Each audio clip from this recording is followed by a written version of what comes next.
Good afternoon. Thank you for joining me for this presentation. This presentation today will be about virtual organizations or virtual teams and how behavior occurs within these teams. In that, we'll cover organizational culture, organizational design, motivation, group behavior, communication, power, politics, and very importantly, stress management. So what are virtual organizations? Well, they're ones that do not have a physical presence but exist electronically or via, the internet. In this, we have an organizational culture.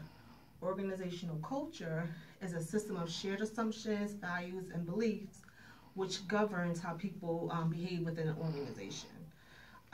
This culture encompasses behaviors that contribute to the uniqueness of the social and psychological environment of the organization.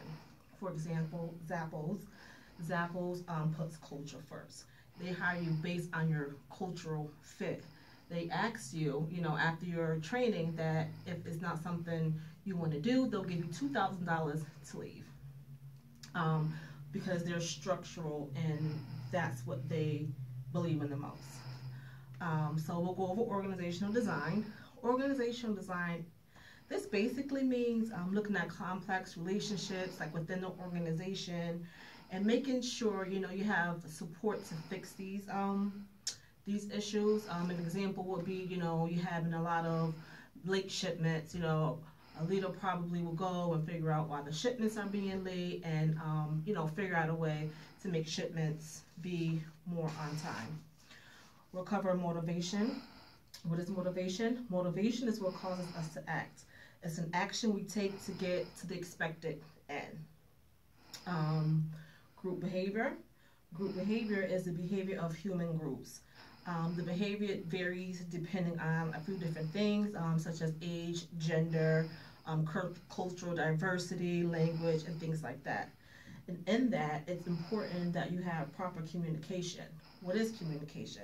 Communication is a process by which information is exchanged between individuals through common systems of symbols, signs, or behaviors.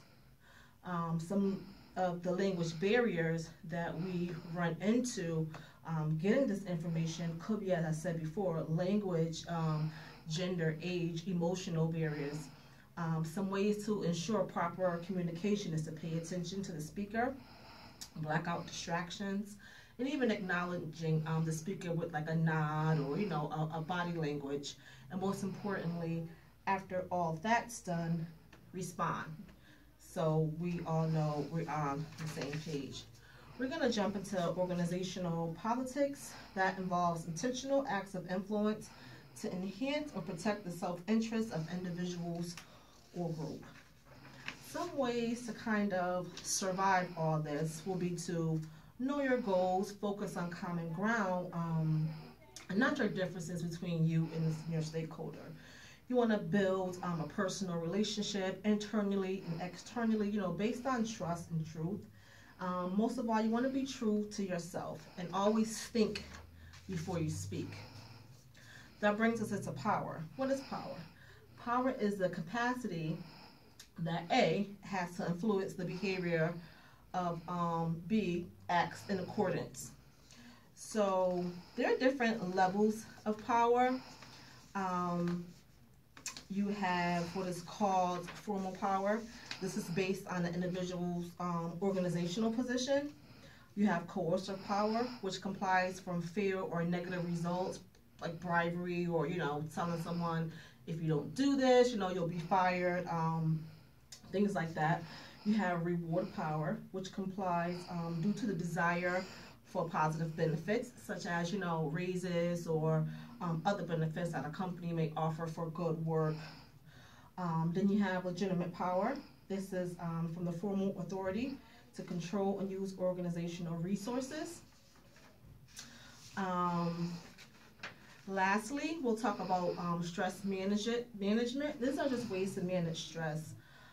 Some things you could do to manage your stress is learn to say no. If you're overwhelmed and you have a lot on your plate, don't add more to your plate. Sometimes, you might want to unplug, turn off your phones and turn off any distractions. Another way to reduce stress is maybe taking a walk, you know, for lunch or something. That helps. And there's also breathing exercises that can help reduce stress. Thank you for taking the time to attend this presentation.